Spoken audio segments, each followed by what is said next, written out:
IPL चल रहा है और तकरीबन आई थिंक 4 मैचेस रह गए हैं। कल 2 मैचेस हैं, फिर एक ईद को और मंगल को एक एक मैच है। फिर उसके बाद प्ले ऑफ शुरू हो जाएंगे। और आज जो मैच था वो पंजाब किंग्स वर्सेस दिल्ली का मैच था। और अंदाजा लगाएं कि कौन जीता। लगना मतलब जनरली अगर हम देखें तो हम कहेंगे कि पंजाब जीत गया, लेकिन पंजाब हार गया है। कल आरसीबी हार गया था।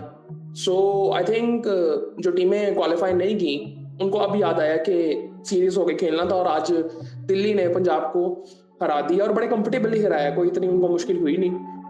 खैर उसके बारे में बात करते हैं। पंजाब ने पहले बैटिंग की और आई थिंक एक टीम गेम थी उनकी तरफ से भी। प्रभसिमरन सिंह ने 28 रन बनाए, प्रियांश आर्या जल्दी आउट हो गए थे, 32 रन बनाए। इंग्लिश ने मुझे बड़ा पसंद है, वैसे इंग्लिश मुझे बहुत पसंद है। जिस तरह एक जो इसकी इनिंग थी ना वो world I think champions trophy में थी, हाँ चैंपियंस ट्रॉफी में जो उसने इंग्लैंड के खिलाफ खेली थी। और क्या इसने जबरदस्त मैच जिताया था और क्या क्लासिकल चेस था वो। उसके बाद अय्यर ने भी 53 रन बनाए, 44 रन बनाए मार्कस स्टोनिस ने। सो इन्होंने 206 रन बना दिए, 207 रन का टारगेट था। बॉलिंग की अगर मैं बात करूं दिल्ली की, तो मुस्तफिजुर रहमान ने 3 आउट किए, 2-2 आउट किए विपराज निगम ने, और कुलदीप यादव ने 1 आउट किया मुकेश कुमार ने। दिल्ली बैटिंग के लिए आता है और आई थिंक डिसेंट स्टार्ट था। 55 में पहला आउट होता है। बड़े आई थिंक प्रोफेशनल तरीके से लेके चले। इनका भी टीम एक चेज था। पूरी टीम ने परफॉर्म किया है। केएल राहुल ने 35 रन बनाए, फैफ डु प्लेसी ने 23 रन बनाए, करण नायर ने 44 रन बनाए। केएल भी मुझे बहुत पसंद है।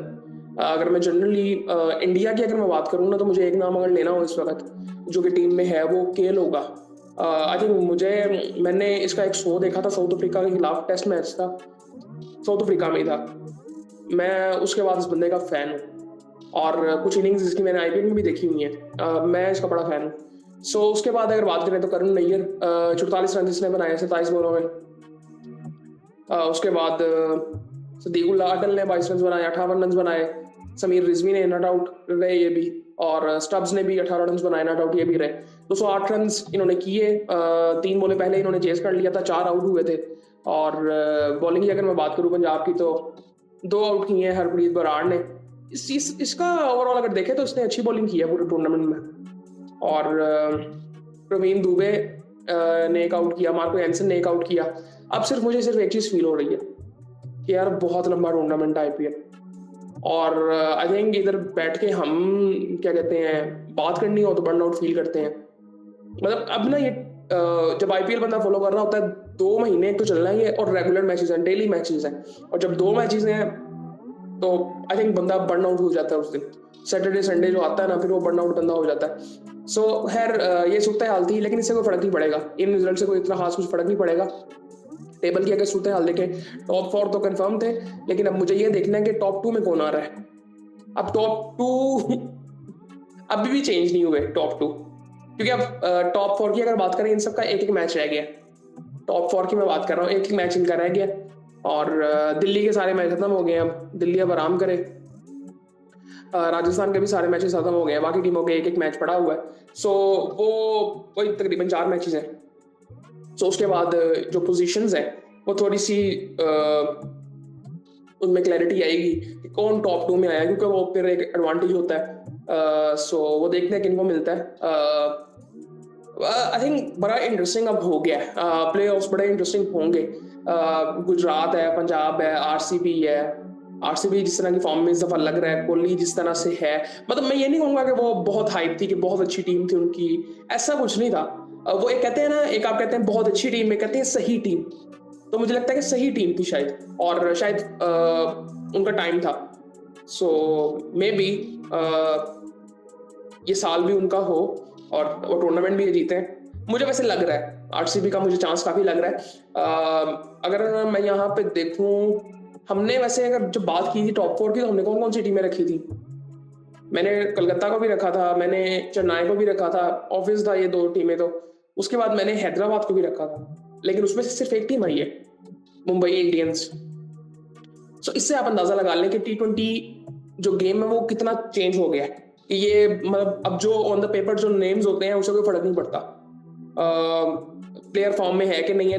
तो ये एक चीज समझ आनी चाहिए हम सबको अब, कि सबसे इंपॉर्टेंट जो चीज है ना, कि प्लेयर फॉर्म में है कि नहीं है, सबसे इंपॉर्टेंट चीज यही है। सो वो अगर देखें तो फिर हम देख रहे हैं कि सही टाइम पे मुंबई इंडियंस ने भी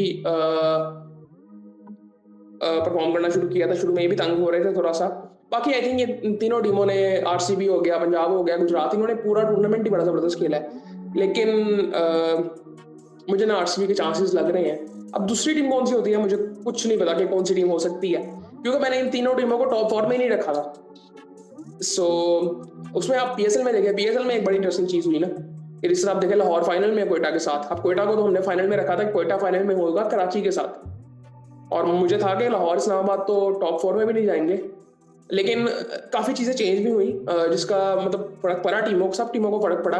लाहौर के शायद हक में वो चीज़ चली गई, लेकिन आई थिंक एक दिन लाहौर ने एक दिन तो बहुत बुरी क्रिकेट खेली, लेकिन उन्होंने बैटिंग बहुत अच्छी कर दी। तो इंडिविजुअली अब्दुल्ला और फ़खर ने तो वो मैच जीत के वो क्या कहते हैं दूसरे एलिमिनेटर में ही पहुंच गए। सो आई थिंक किस्मत भी एक चीज़ होती है, लक इसे कहते हैं। और आई थिंक सही टाइम पे सही चीज़ हो जाती है। उसके बारे में यार बाद में बात करेंगे, कल फाइनल है, कल देखते हैं क्या होता है। मुझे वैसे लग रहा है कि कोयटा जीत जाएगा। और सबसे इम्पोर्टेंट चीज़ में लगे जो 10वां साल होता है ना, वो बड़ा इंपॉर्टेंट होता है वैसे भी। एक तो इसलिए भी इम्पोर्टेंट है क्योंकि अगले साल से काफ़ी चीज़ें चेंज हो जाएंगी पीएसएल में, और ये इस दफ़ा ट्रॉफी बहुत प्यारी है। ट्रॉफी तो हर साल पीएसएल की प्यारी होती है, लेकिन इस साल भी बहुत प्यारी है। सो वो 10वें साल का एक होता भी है कि कौन जीतेगा। सो देखते हैं कौन जीतता है, बाकी फिर आपसे बात होती है।